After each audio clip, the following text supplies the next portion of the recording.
تذکرہ فرمایا ہے، ان اللہ اشتری من المؤمنین انفسهم واموالهم ان اللہ اشتری من المؤمنین انفسهم واموالهم بان لهم الجنہ يقاتلون في سبيل الله فيقتلون ويقتلون وعدا عليه حقا في التوراة والإنجيل والقرآن ومن أوفى بعهده من الله فاستبشروا ببيعكم الذي بايعتم وذلك هو الفوز العظيم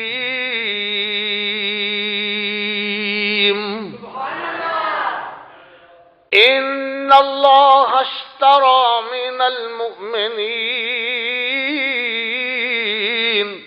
بلا شبہ اللہ نے خرید لیا ہے مومنوں سے۔ مشتری کون بنا؟ اللہ۔ خریدار کون جی؟ اللہ۔ کن سے خریدا؟ من المؤمنین، اہل ایمان سے اللہ نے خرید لیے ہیں۔ کس چیز کو خریدا؟ جتنا بڑا خریدار ہو اتنی ہی بڑی چیزیں خریدتا ہے، اور اللہ سب سے بڑا، اللہ اکبر، اللہ سب سے بڑا، تو کائنات میں جو سب سے بڑی چیز ہے، سب سے قیمتی چیز ہے، سب سے اہم چیز ہے، اللہ اسی کو خریدیں گے، اور کسی چیز کو اللہ کی ضرورت نہیں۔ وہ کون سی قیمتی چیز جس کا خریدار میرا اللہ بن گیا اور اعلان کر دیا اپنی وحی میں، ان اللہ اشتری من المؤمنین، مومنوں سے اللہ نے خرید کر لیا ہوا ہے، سودا مک گیا ہے، سودا ہو چکا ہوا ہے۔ کس کا سودا؟ انفسہم واموالہم، مومنوں کی جانوں کا سودا اور مومنوں کے مال کا سودا اللہ نے مومنوں سے کر دیا ہوا ہے۔ سودا مک گیا ہوا ہے، رب نے خرید لیا ہے مومن کی جان کو بھی اور مومن کے مال کو بھی۔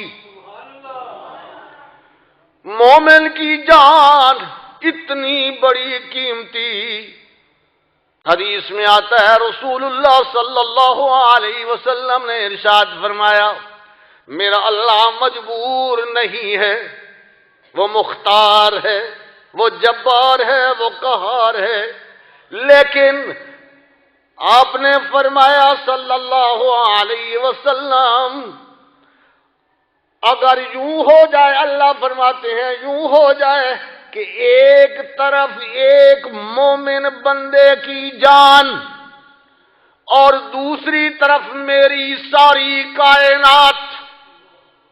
کائنات کا ہر ذرہ، زمین آسمان سب کچھ، اور معاملہ یوں بن گیا ہے کہ مومن کی جان بچاؤں تو یہ سب کچھ تباہ ہوتا ہے، اسے بچاؤں تو مومن کی جان جاتی ہے۔ مجبور نہیں، مثال دی۔ آپ فرماتے ہیں اللہ نے کہا ہے مجھے فیصلہ میں مومن کی جان کو بچانے کا کروں گا، باقی جو کچھ ہوتا ہے ہونے دیجئے۔ اب سمجھ لیجئے کہ مومن کی جان کتنی قیمتی ہے، اللہ نے اسے کتنا قیمتی بنایا، تب کہا میں اس کا خریدار، میں نے اسے خرید لیا ہے۔ اور مومن کا مال وہ بھی اتنا قیمتی ہے، اگر اس کی طرف کسی کا ناجائز ہاتھ بڑھے تو اللہ فرماتے ہیں اس ہاتھ کو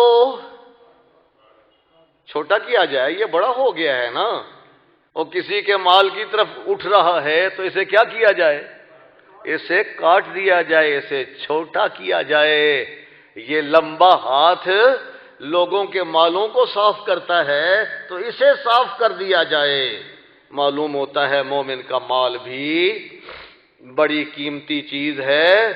کوئی نگاہ اٹھے، کوئی ہاتھ اٹھے، کوئی پاؤں اٹھے تو اسے روک دیا جاتا ہے کہ نہیں، یہ مومن کا مال ہے، اللہ اس کا خریدار ہے۔ مومن نے اللہ سے خرید لیا ہوا ہے، اور پھر اس نے اعلان کر دیا ہوا ہے اپنی کلام میں، ان اللہ اشتری من المؤمنین انفسهم واموالهم۔ چار چیزیں اللہ خریدار، مومن بیچنے والا، اور مبیع مومن کی جان اور مال۔ جی مومن اور مومن کی جان اور مال کا بدلہ بھی کچھ ہوگا کہ نہیں؟ اور بدلے میں بھی تو کچھ ہوتا ہے نا۔ فرمایا ہاں فکر نہ کرو، بدلہ بھی دوں گا۔ اے بدلہ تمہیں روپیوں میں، پیسوں میں نہیں، یہ چیزیں تو ساری کی ساری دنیا کی ختم ہونے والی، میں تمہیں بدلہ دوں گا۔ بِأَنَّ لَهُمُ الْجَنَّةَ،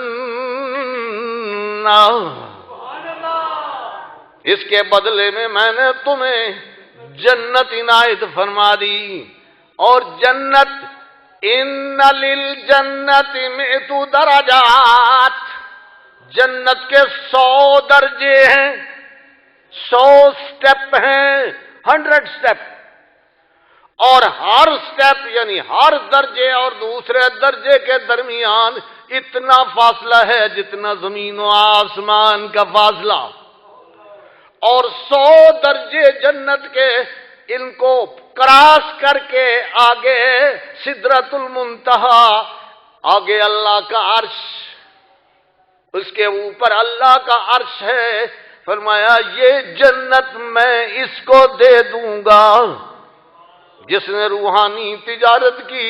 بِأَنَّ لَهُمُ الْجَنَّةَ، اللہ خریدار، یہ مومن بیچنے والا جان مال بیچ ڈالی، سودا پکا کر لیا۔ فرمایا ہم نے بھی پکا کر دیا، چل بدلے میں تجھے جنت دے رہا ہوں۔ یا اللہ، سودا اور تجارت میں تو وقت لگتا ہے، سرمایہ لگتا ہے۔ سرمایہ اور وقت کیا ہے؟ یقاتلون فی سبیل اللہ فیقتلون ویقتلون۔ اللہ کی راہ میں اپنی جان مال دینے کے لیے کھڑے ہو جاتے ہیں، یعنی قتال کر رہے ہیں۔ خود جان کی ضرورت ہوئی تو جان دے ڈالی، مال کی ضرورت ہوئی تو مال دے ڈالا۔ فرمایا یہ ہے اس تجارت کا طریقہ کار۔ اور یہ جو وعدہ کر دیا جی، ٹھیکیدار بھی تو وعدے کرتے ہیں۔ جمعرات والے دن دیہڑیاں لبن گیا جی، اور ساری اکٹھیاں کر کے گیا، نس گیا جی، سڑک بھی ادھر ہی رہ گئی، گلی بھی ادھر ہی رہ گئی، گندی گند شہر کے اندر، اور کی جی ٹھیکیدار نس گیا ہے جی۔ زمین مزدور بیچارے وہ بھی دوڑتے پھرتے ہیں۔ میں کہیں کوئی ایسی بات تو نہیں ہے یہاں بھی وعدہ فردہ ہے، کالدہ وعدہ ہے جنت دوں گا؟ میں نہیں۔ فَاسْتَبْشِرُوا بِبَيْعِكُمُ الَّذِي بَايَعْتُمْ بِهِ۔ میرے مومن بندو، یہ میں بشارت، یعنی اللہ بشارت دے رہا ہے، اس تجارت پر خوش ہو جاؤ۔ رہا وعدہ پورا کرنا، من اوفی بعہدہ من اللہ،